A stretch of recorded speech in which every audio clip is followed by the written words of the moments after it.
საშინაო სკოლის გაკვეთილებს წარმოგიდგენთ კომპანია Silknet.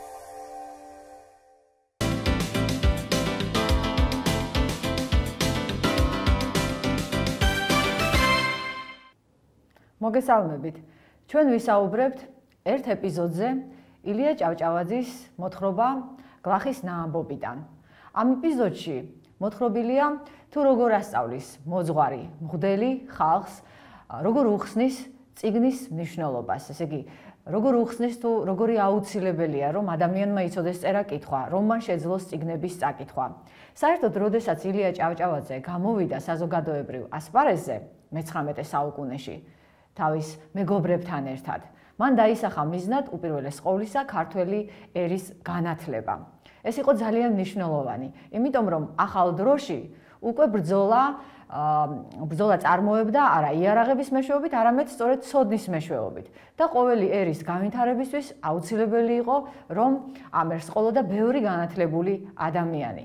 ამიტომაც ილია ჭავჭავაძემ თავის მოაზრეებთან ერთად ჩამოაყალიბა, ასე ვთქვათ, სამომავლო გეგმა და დაიწყო განხორციელება იმისა, რომ ერი განათლებულიყო. წერა-კითხვის გამავრცელებელი საზოგადოება შეიქმნა სკოლები და ერთ სიტყვით ძალიან ბევრი და მნიშვნელოვანი საქმე გაკეთდა ამ თვალსაზრისით. წიგნი ადამიანს გონებას უხსნის, ანალიზს აჩვევს, დაკვირვების უნარს უვითარებს. წიგნი არის ვრცელი სამყარო, რომელში შესვლაც კითხველს აზიარებს სრულიად უცნობ მხარეებს, ასე ვთქვათ, სამყაროსას და გონებას უხსნის იმისათვის, რომ მან უკეთესად მოაწყოს თავისი ცხოვრება.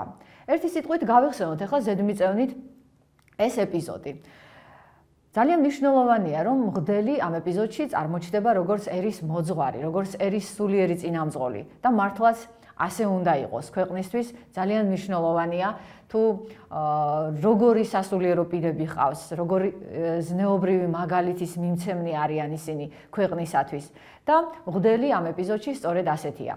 მე მინდა გაგახსენოთ, რომ ჩვენ მხოლოდ ერთ ეპიზოდს განვიხილავთ, მაგრამ რა თქმა უნდა ეს ეპიზოდი ნაწილი არის მოთხრობისა, როგორც გითხარით, გლახის ნაამბობი რომ ქვია. ამიტომ რა თქმა უნდა სასურველია თუ თელ მოთხრობასაც გავეცნობით. ამ ეპიზოდს გვიყვება ერთ-ერთი მთავარი პერსონაჟი ამ მოთხრობისა, გაბრიელი. ის არის ბედისაგან დაჩაგრული ადამიანი, პატოყმობის გამო გათელილი, ნაყაჩაღარი, მაგრამ მისთვის ძალიან მნიშვნელოვანი იყო, რომ ცხოვრების გზაზე შეხვდა ამ შესანიშნავ მღვდელს და მისგან ძალიან ბევრი რამე ისწავლა. უპირველეს ყოვლისა ისწავლა წერა-კითხვა და სწორედ ამგვარად ეზიარა ახალ ცოდნას, ასე ვთქვა და უპირველეს ყოვლისა მან შეძლო, რომ წაეკითხა და ესწავლა ვეფხისტყაოსანი. ეს არის მნიშვნელოვანი ძალიან, იმიტომ რომ ვეფხისტყაოსანი იგივე ცხოვრებაა, პოეტურად გარდათქმული ცხოვრება და საუკუნეების განმავლობაში ვეფხისტყაოსანი იყო ქართველი ხალხის ფარი ერთგვარი, რომელიც ეხმარებოდა მას გადარჩენაში. ერთი სიტყვით ამ ეპიზოდში დახატულია, რომ ღვთისმსახურების შემდეგ მღვდელი გამოდის ეზოში. ამას გვიყვება გაბრიელი. ესე იგი, მისი ამ პერსონაჟის თვალით არის დანახული ყოველივე. და რა თქმა უნდა, ჩანს, რომ მას ძალიან უყვარს მღვდელი, როგორც გითხარით, მან მნიშვნელოვანი გავლენა მოახდინა მის ცხოვრებაზე, მისი სულის ჩამოყალიბებაზე. ხალხი ბუზივით ირეოდა მის გარშემო, წერია მოთხრობაში. საერთოდ თვითონ ილია ჭავჭავაძეც არაჩვეულებრივი მთხრობელია. ეს რას ნიშნავს? რომ იმგვარად მოგვითხრობს, რომ მკითხველის დაძაბულობა სულ მუდმივად დაძაბულია ერთ სიტყვით. მკითხველი სულ მოლოდინშია, თუ რომელ ამბავს რომელი ამბავი მოყვება, როგორ განვითარდება მოვლენები. არაჩვეულებრივად ხატავს თვითონ პერსონაჟებს, მათ გარეგნობას, მათ შინაგან სამყაროს, ისე რომ, როდესაც წავიკითხავთ ილია ჭავჭავაძის ამ მოთხრობას თუ სხვა მოთხრობებს, მისი პერსონაჟები გვამახსოვრდებიან და ყოველთვის წარმოგვიდგებიან თვალწინ ცოცხლად. ხალხი ბუზივით ეხვეოდაო, რა თქმა უნდა, ამითი იმას მიანიშნებს მწერალი, რომ ყველა ინტერესდებოდა მისი პიროვნებით, სურდათ მასთან გასაუბრება, თავიანთი დარდისა და ჭირის გაზიარება. ამიტომაც მღვდელის დაუზარებლად ელაპარაკება ყველას, ზოგს ეხუმრება კიდევაც და ამიტომაც არის რომ გაისმის მის გარშემო ხანდახან გულიანი ხარხარიც. ზოგი კიდევ სულგანაბული შესცქეროდა.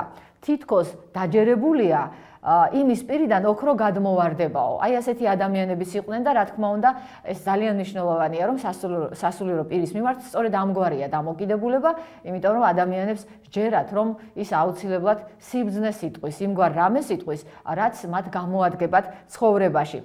ბევრი სიკეთე უნდა დაეთესოს კაცს, რომელსაც ეგრე სიყვარულით გარს არტყია ხალხიო, ამბობს გაბრიელი. და რა თქმა უნდა, ეს ილიას თვალსაზრისია, რომ როდესაც სიკეთეს თესავს ადამიანი ბევრ სიკეთესთანაც, მას რა თქმა უნდა, ბევრი გულშემატკივარი უჩნდება, ბევრი მადლიერი უჩნდება და სწორედ ასეთი არის ამ მოთხრობის მღვდელიც.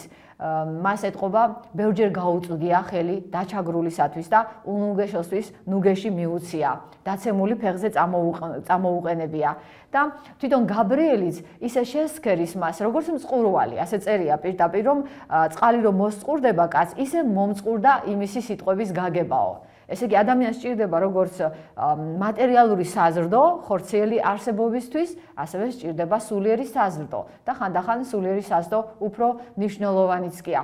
როგორც სახარებაში ეუბნება, როგორც სახარებაში ამბობს ქრისტე, რომ არა პურითა ხოლო ცხონდების კაცი, არამედ ყოველთა სიტყვითა, რომელი გამოვას პირისაგან ღვთისა. ეს რას ნიშნავს, რომ მხოლოდ ხორციელი საზრდო არ კმარა არსებობისათვის. საჭიროა ღვთის პირისაგან გამომავალი სიტყვები, ეს ნიშნავს საღვთისმეტყველო წიგნების კითხვას, უპირველეს ყოვლისა სახარების კითხვას და რა თქმა უნდა იმ წიგნების კითხვას, რომლებიც სწორედაც რომ სულიერ საზრდოდ ექცევიან ადამიანებს და მღვდლის სიტყვები, რა თქმა უნდა, ამგვარი სულიერი საზრდო არის ყველასთვის და მათ შორის გაბრიელისთვის. მაგრამ აქ მნიშვნელოვანი არის ერთი რამ, რომ მღვდელი ერთ პატარა ბიჭს მოიხმობს და ეკითხება, რატომ არ დადის მის გაკვეთილებზე. მღვდელი წერა-კითხვას ასწავლის ბავშვებს.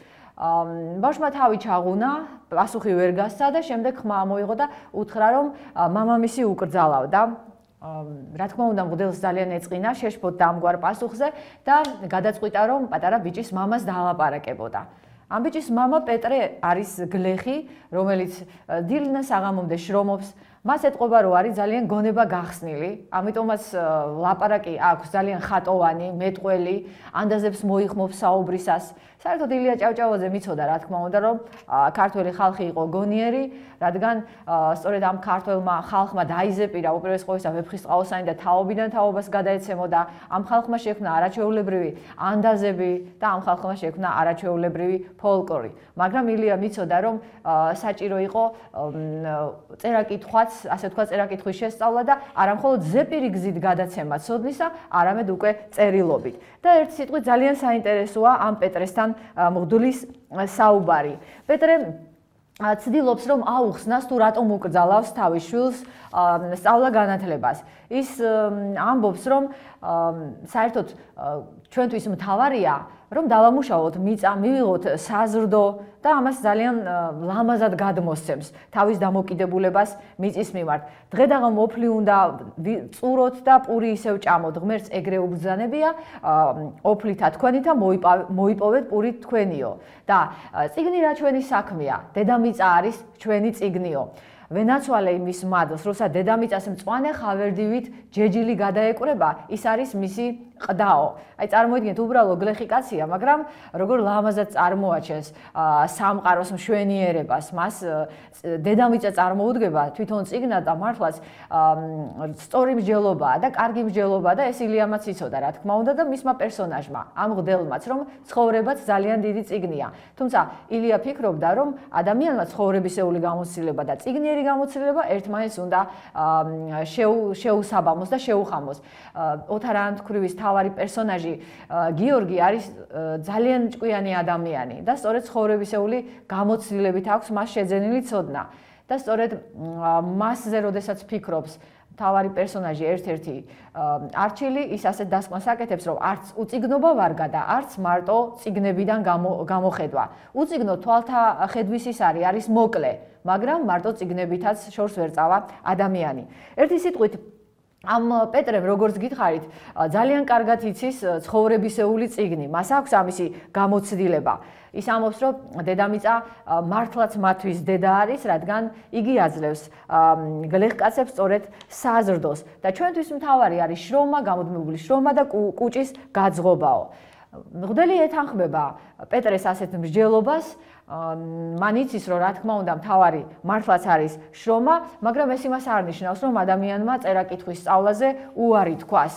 ჩვენი ბედი დედამიწის გულში წერიაო, ამბობს პეტრე და ჩვენ თითქოს ჩვენს ბედს დავეძებს, როდესაც ვხნავთ, ვთესავთ. მღვდელი ცდილობს რომ საუბარში, აი ამ დიალოგის გზით საუბრით მიიყვანოს პეტრე ერთ ჭეშმარიტებამდე, რომ ბავშვს არ აუკრძალოს წერა-კითხვის შესწავლა, პირიქით ესე იგი, უნდა დარწმუნდეს, რომ ეს აუცილებელია იმისთვის, რომ ადამიანებმა, გლეხებმა ცხოვრება გაიუმჯობესონ. და მისი მსჯელობა არის ძალიან საინტერესო.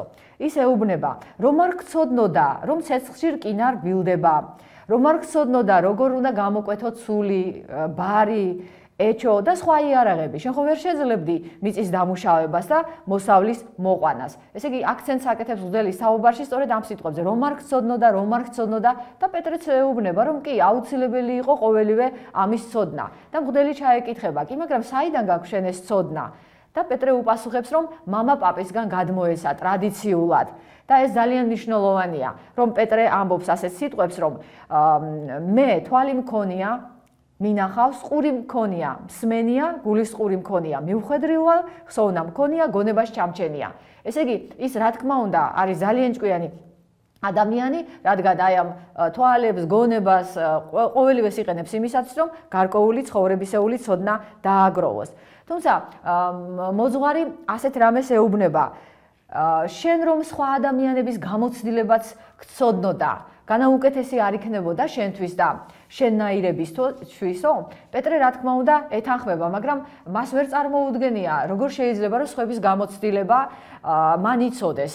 რანაირად შეიძლება ეს მოხერხდეს და მაშინ მოძღვარი უხსნის, რომ ასეთია სწორედ წიგნი, რომ წიგნში არის დაგროვილი სხვა ადამიანების გამოცდილება და წიგნის გზით გადაეცემა ერთი ადამიანის გამოცდილება მეორეს. მოძღვარი ასე ეუბნება, მე რომ გაჩვენო იმისთან არა, მთელი ქვეყნის ოსტატობა, ჭკვიანი კაცების ნააცადი ცოდნა თუ მონდომება, სულ მუდამ ხელთ გქონდეს. ერთი სიტყვით, რომელ ჭკვიან კაცთანაც გინდა შორიდანვე დაგალაპარაკო, განა ასეთ რამეზე უარს იტყოდიო.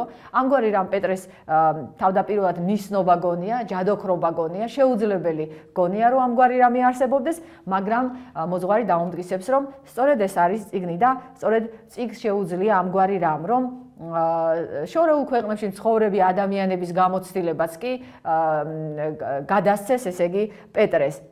და პეტრე დარწმუნდა მღვდლის მსჯელობის სისწორეში, დარწმუნდა იმაში, რომ აუცილებელი იყო სწავლა-განათლება და მღვდელს ძალიან დიდი მადლობა გადაუხადა. დაილოსა შენი ენის პირწყლიანობა. ესე იგი, მღვდელმა თავისი პირწყლიანობა რას ნიშნავს? ჭევრმეტყველებას ნიშნავს, ხომ? ლამაზად, კარგად, აზრიანად, დამარწმუნებლად, დამაჯერებლად საუბარს ნიშნავს. მღვდელს რომ პირდაპირ თქვა, ასე ვთქვათ, პირდაპირ ესაუბრა წიგნის წერა-კითხვის ცოდნის აუცილებლობაზე, შეიძლება ვერ მიეღწია საწადლისათვის და ვერ დაეჯერებინა პეტრე, მაგრამ აი ამგვარი მსჯელობით ის მიიყვანა სწორ დასკვნამდე და პეტრეც დაეთანხმა მას და გადაწყვიტა, რომ შვილი გასაწვრთნელად მიებარებინა მღვდლისათვის. თავდაპირველად თუ ამბობდა ის ანდაზას მოიშველიებდა, რომ არა შეჯდა მწყერი ხესა, არა იყო გვარი მისიო, თითქოს რა ჩვენი საქმეა, წიგნიო, აი შემდეგ უკვე თქვა, რატომაც არ უნდა შეჯდეს მწყერი ხეს, ესე იგი ადამიანმა ყოველთვის უნდა გააკეთოს ის,